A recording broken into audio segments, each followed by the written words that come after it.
En el nombre del Padre, del Hijo y del Espíritu Santo. Amén.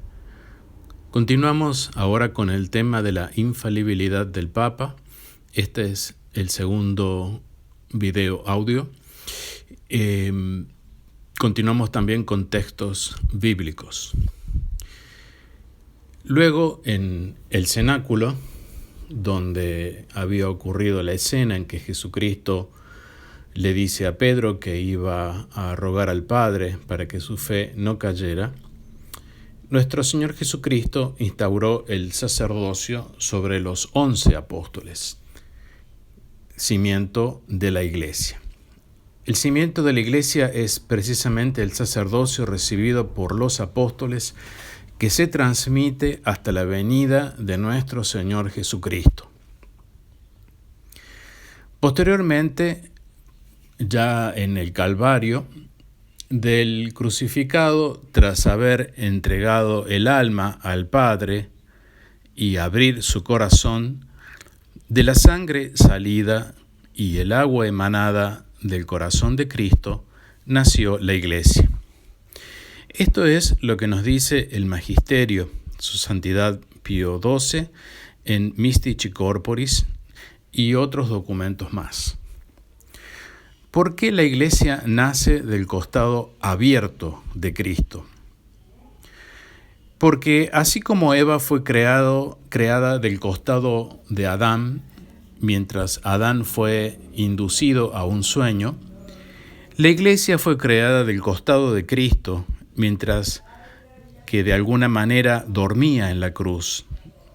De su sangre vertida de su costado nació la Iglesia, porque la sangre es vida y Dios da vida.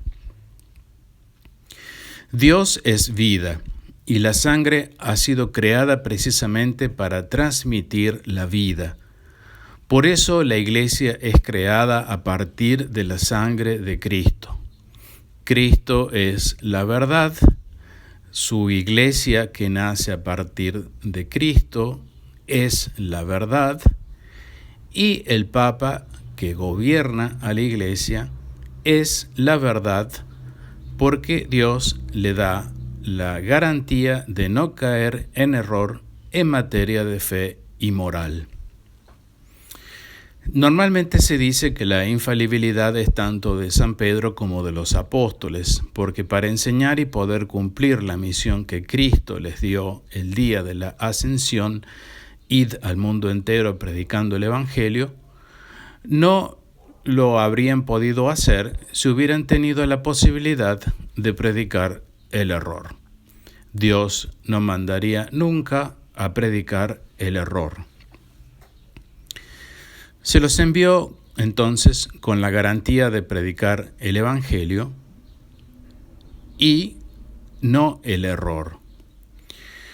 Predicar la pura verdad que es necesaria creer para salvarse sin margen de error alguno. Siempre deben estar los apóstoles confirmados por Pedro para poder enseñar sin error.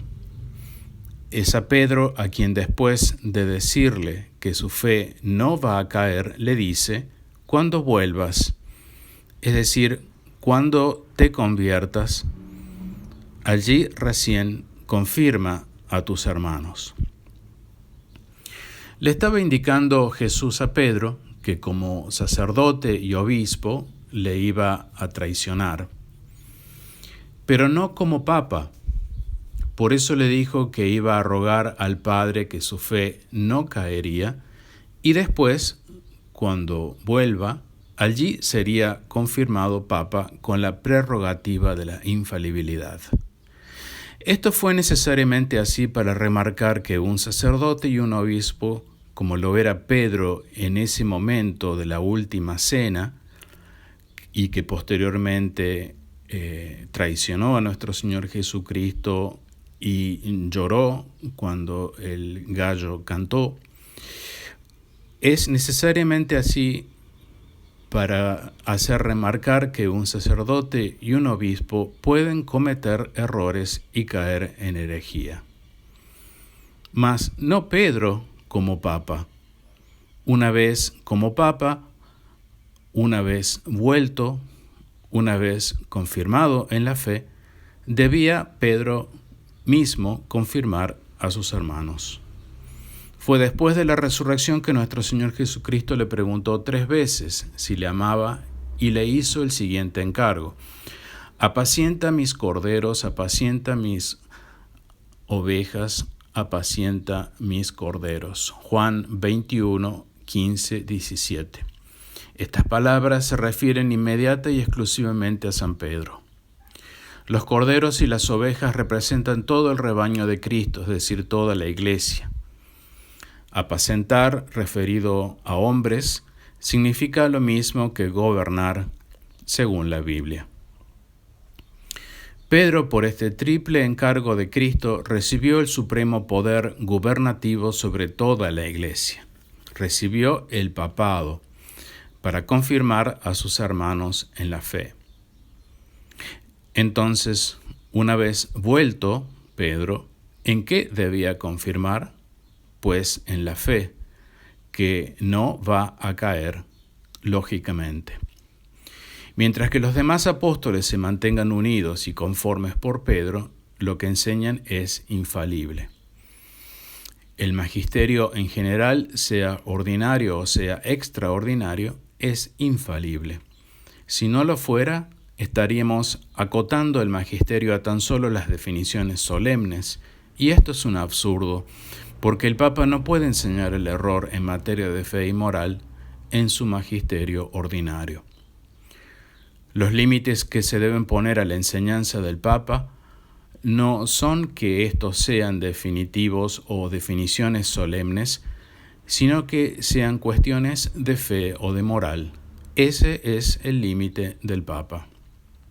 ¿Por qué de moral? Porque Pedro es infalible en la fe y los apóstoles también, y la moral o las costumbres es la forma de expresar la fe, como nos dice el apóstol: muéstrame tu fe sin obras y yo te mostraré la fe con mis obras.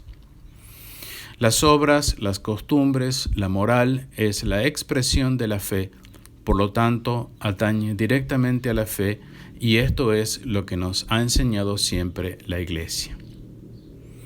El magisterio, tanto el ordinario como el extraordinario, siempre que atañe a la fe y a la moral, es infalible.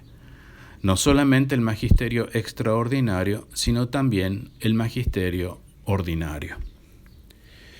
En el nombre del Padre, del Hijo y del Espíritu Santo. Amén. Ven, Señor Jesús, ven pronto, concédenos la gracia de amar tu venida.